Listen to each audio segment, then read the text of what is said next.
with Trump, I would love to see him in the Spanish, subtitles and hear him saying it. MSNBC is getting more conservative. Why are they doing that? Because their average viewer is at the ripe young age of 61, compared to Fox News and CNN, where I think the average viewer is about 68 and 72.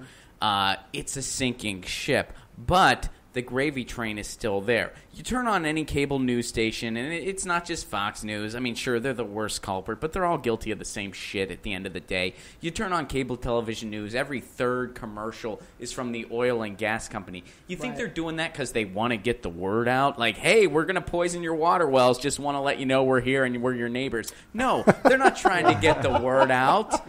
They're trying to give them that advertising dollar so that when it comes to environmental issues, it goes underreported and marginalized. How many reports from Standing Rock did you see on MSNBC, CNN, Fox News? 0? That's the correct answer. That's right. Fucking 0. They're not even covering the court case now. Are you trying to say that they would do something as ruthless and no good to do that? Yeah, absolutely. See, and they're always pro-war because MSNBC was Absolutely. funded by General Electric, who makes bombs. Now they're funded by the ethical company Comcast.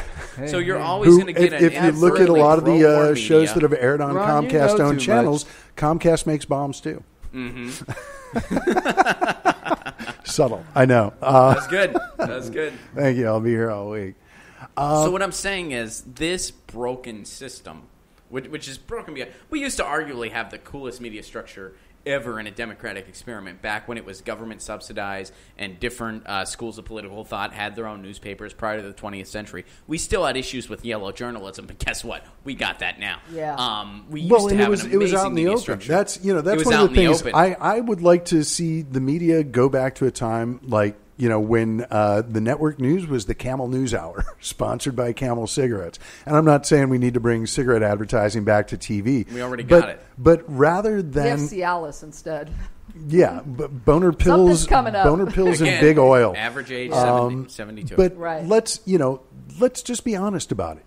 It rather than relegating the corporate words of the network owners to the commercial slots, have the big fucking Exxon General Electric sign on in the background of the news. Let everybody know this is the sponsor, and this is why you're not going to see feel good stories about people cleaning oil off of ducks in Alaska because our owners don't want us to do that.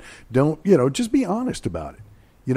America has proven, especially in the last 142 days. We are willing to let a certain amount of corruption slide. Just be honest about it. Just let us know. By the way, hey, bought and paid for by the oil companies. Here's your news. I'm sorry. Here's their news. Well, you have had people who say, I want an honest politician. An honest politician. Sure you do. No, if we ever had that, they would shoot the messenger. Yes, they would. If we ever had someone that, here's a true peek under the hood. Yeah. Here is the red, white, and blue dick that's jamming you in the ass, to paraphrase George Carlin. Yeah. They would shoot that messenger in a heartbeat. Because it's already happening. But I think people just want to be angry about something. Like this week, downtown Los Angeles, to celebrate the life and career of Adam West, they lit up the bat signal at City Hall. And the mayor spoke, the police chief spoke, and just before, when people were gathering for the whole ceremony and everything, I overheard a couple of guys, ignoramuses in the crowd, talking behind me, and one of them was like, hey, well, don't we have a new mayor? And the other one was like, no, it's the same asshole. And, whatever, you want to say things about politicians and politics, whatever, but that asshole is the guy who is making this possible. You think there would be a celebration of Batman and Adam West here at City Hall if that asshole didn't sign off on it? So, fuck you. If you're going to come to the party, wait to bitch about the host until after you go home. It's actually a privilege, a white privilege, I think, to complain at all. to complain at You're all. going to get in trouble. You know, I know I always get in trouble. I used to think I was going to get in trouble every single day as a teacher. Oh, maybe you're right, Seriously. because I bitch a lot.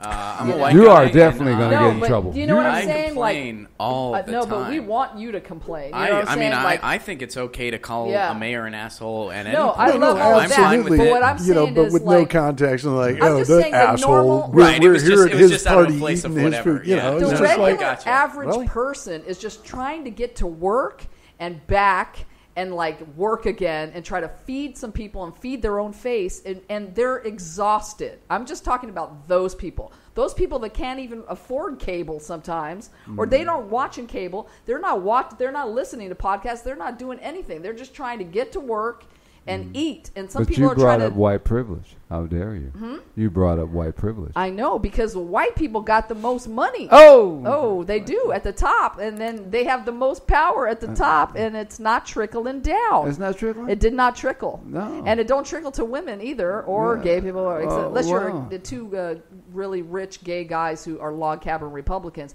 But then we don't love you at all. You know, you're No. just taking advantage and a backstabber. You know? what about David Geffen? Good I old don't guy. know. Rich, I mean, gay, at least he's for liberal. the theater, right? At least he cares about theater. I've seen some really left-leaning pieces over there. Yeah. And I was like, yeah. And I saw a bunch of white people walk out. Like, yes. Old white people. Old rich white people. Yes. Maybe we need to bring back Logan's Run and just, lifespan Actually- 30-something. actually, whatever. And you- Soylent Green, so you- people can you- watch some Do stuff. you know one of the biggest audiences that white people go to? They go to see August Wilson plays. Really? They love seeing the black experience. If you ever go to an August Wilson play, the majority of the audience is always white. Man, dude, this is so awkward now because I'm technically the only white person here, and I'm a huge August Wilson fan. But I grew up in Pittsburgh, Right. so he was our guy, man. And Right. I Pittsburgh, remember, not Paris? Pittsburgh, not.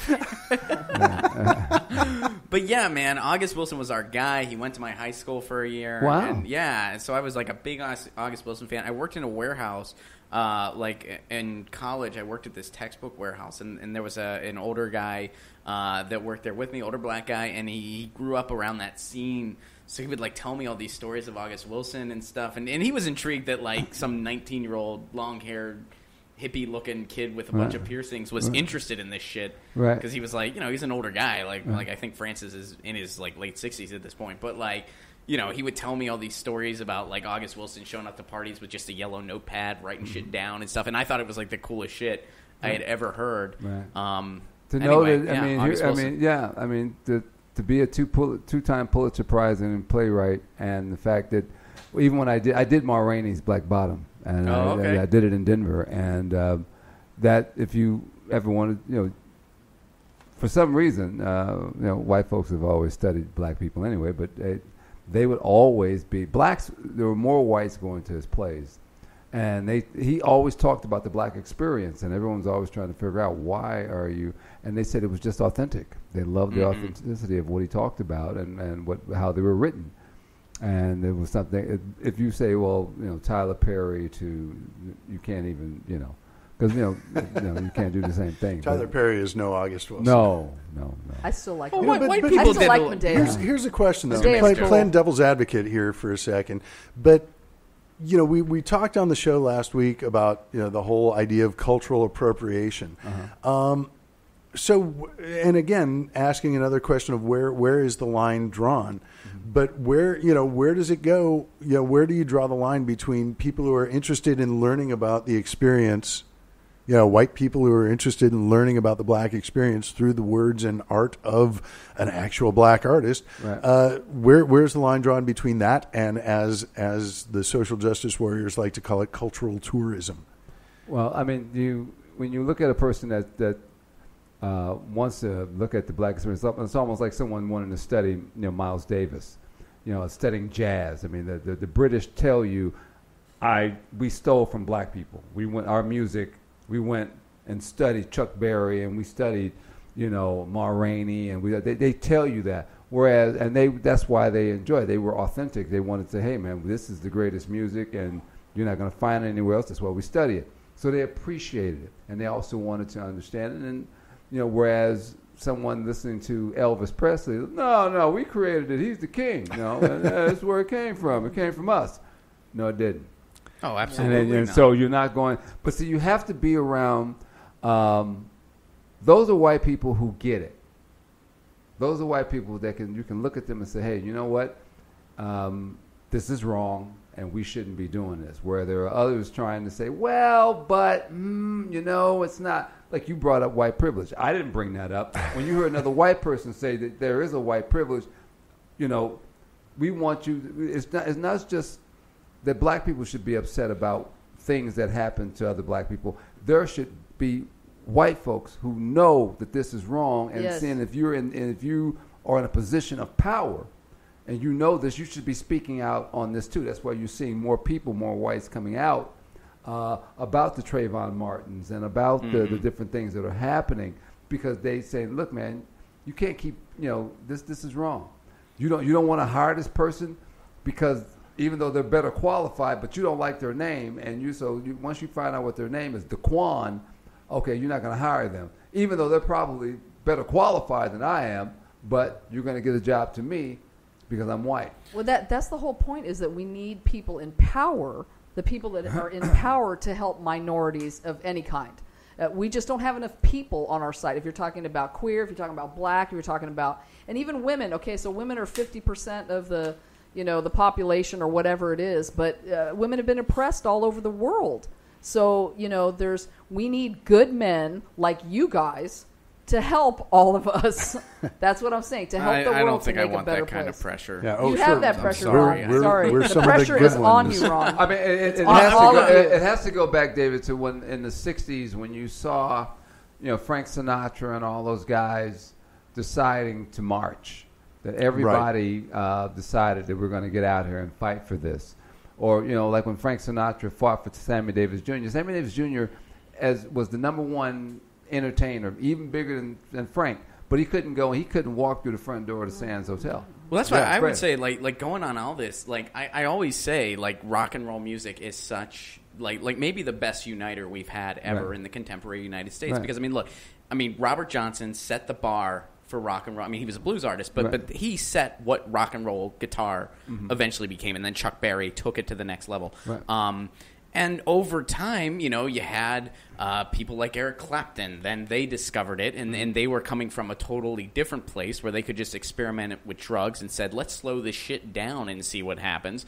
Something really beautiful happened, too. Right. And everybody celebrates it all. I love my Delta Blues. I love Cream. I love all that stuff. Right. And, you kind of look back on it, and you're like, yeah, this is black music. This is rhythm and blues. Rock and roll was just a name that they had to make up just so they could play those records because of racism. Right. It's like, it's like a diamond growing in the rough. It's something, this beautiful creation that came out of a lot of ugliness. And then you look back on it and you're like, it's fucked up. But you asked the question, David, when we were discussing the Rodney King thing, and we had the two people, and you asked them what they thought. And I after I listened to Erica and the older guy that were here, and then because David said, where were you guys at during the Rodney King thing? And they said, well, I was in Santa Monica. She said she was in Culver City.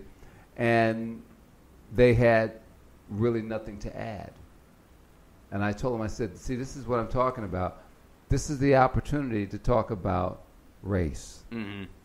Race is still an issue. And even though you signed the civil rights, I'm 52, so you signed it 52 years ago, it's still a problem. We're having a discussion, and even if music, because see, and that's like sports. Mm-hmm. Okay, sports, music, all of that. All art it brings people together. It brings people together to have that discussion and to acknowledge. It's not about just to blame or to make you feel guilty, but the reason why there's so much guilt. And you feel it because it was you did not want to deal with the issue. You did not want to acknowledge that this actually happened. Absolutely. And if you won't do that, then guess what? And a lot of people want it to stay that way. They want it to stay that way because that way I don't have to deal with that. I don't want that on my deal. Well, I'm sorry, man. I'm sorry that people were literally lynched just 40 years ago. Yeah. You had guys that were ripped apart. You had you were lynching folks and burning them and doing all kinds of. I'm sorry, the youngest person ever killed, that ever electrocuted in this country, was a 14-year-old black kid. For a white girl, because they had no DNA at that time to say whether he killed her or not, but they said this 14-year-old did it and they executed him. No one wants to talk about those particular things, and until you can sit down, as we're doing right now, this is how that conversation starts. If you get those particular type of people that will sit down